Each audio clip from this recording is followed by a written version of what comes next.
মৃতকৰ শেষকৃত্য সামৰি ঘৰ গৈ নাপালে 5 যুৱক।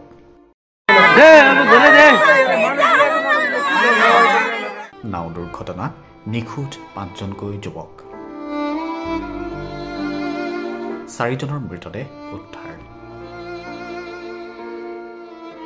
এজন বৰ্তমানেও সন্ধানহীন।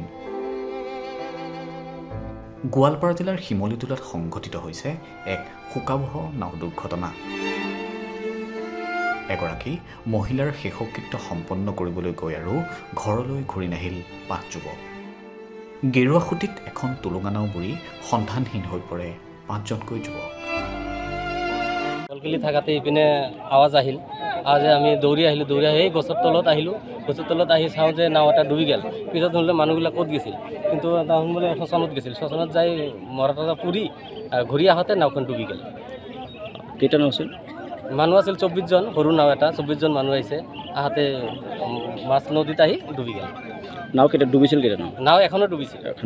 এখন নাও আছিল, এখনো ডুবিছিল। কিন্তু ওচৰত মাছ মৰা মানুহ আছিল, নৌকা আছিল। সেইগিলা মানুহবিলাক গ'লে মানে মানুহবিলাক বচাব পৰা যায়, কিন্তু বচাব নোৱাৰিলে। কেইজন নিৰুদ্দেশ হৈছিল? মোটামুটি 5জন ডুবি গৈছে। গোটেইগিলা মানে উঠি আহিছে। তাৰ ভিতৰত 3টামান উদ্ধাৰ হ'ল নেকি, আৰু 2টামান আছে। এতিয়াও 2টা উদ্ধাৰ কৰিব পৰা নাই, নিখোজ হৈ আছে। পুলিচ আহিছে? পুলিচ আহিছে। SDRF বাহিনী আহিছে নেকি? SDRF অহা নাই।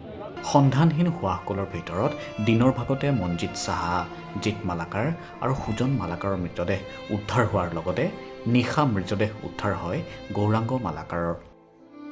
আনহাতে বৰ্তমানেও নিখোজ হৈ আছে উদয় চৰকাৰ নামৰ যুৱকজন। নয়াপাড়াত দুঃখজনক এটা ঘটনা ঘটি গ'ল। সূচনাৰ পৰা 5জনমান মানুহ নাও এটা সৰু নাও লৈ আহোঁতে ডুব গৈ 5জন মানুহ নিহত হৈ গৈছে। তাৰ মাজত 3জন পোৱা গৈছে আৰু 2জন পোৱা নাই, তদন্ত কৰি আছে। এইখিনি আমি জানো, ইয়াৰ বিষয়ত আমি নাজানো। 3জন যে উদ্ধাৰ হৈছে, কি তেওঁলোক জীৱিত আছে নে মৃত? মৃত হৈছে, আৰু 2জন এতিয়ালৈকে পোৱা নাই। তদন্ত কৰি আছে, বিচাৰি আছে। গোটেইকেইজন ইয়াৰে মানুহ? গোটেইকেইটা ইয়াৰে নয়াপাড়াৰ মানুহ। এতিয়া SDRF আহিছে না? SDRF আহিছে নেকি? নাই, এতিয়ালৈকে অহা নাই। ফোন কৰিছিল, এতিয়ালৈকে আহি পোৱা নাই। লোকেল মানুহবিলাক উদ্ধাৰ কৰিছে, এনে দুপৰীয়া অহা নাই। পুলিচৰ মানুহ আহিছে নেকি? পুলিচৰ মানুহ আহিছে।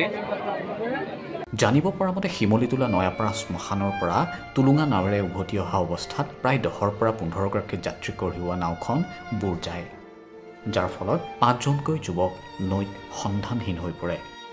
এই মৰ্মান্তিক ঘটনাই এক শোকাকুল পৰিৱেশৰ সৃষ্টি কৰিছে সমগ্ৰ অঞ্চলটোত। আনহাতে বৰ্তমানেও উদ্ধাৰ অভিযান অব্যাহত ৰাখিছে স্থানীয় লোকৰ লগতে SDRF বাহিনীয়ে। News desk, NZ news.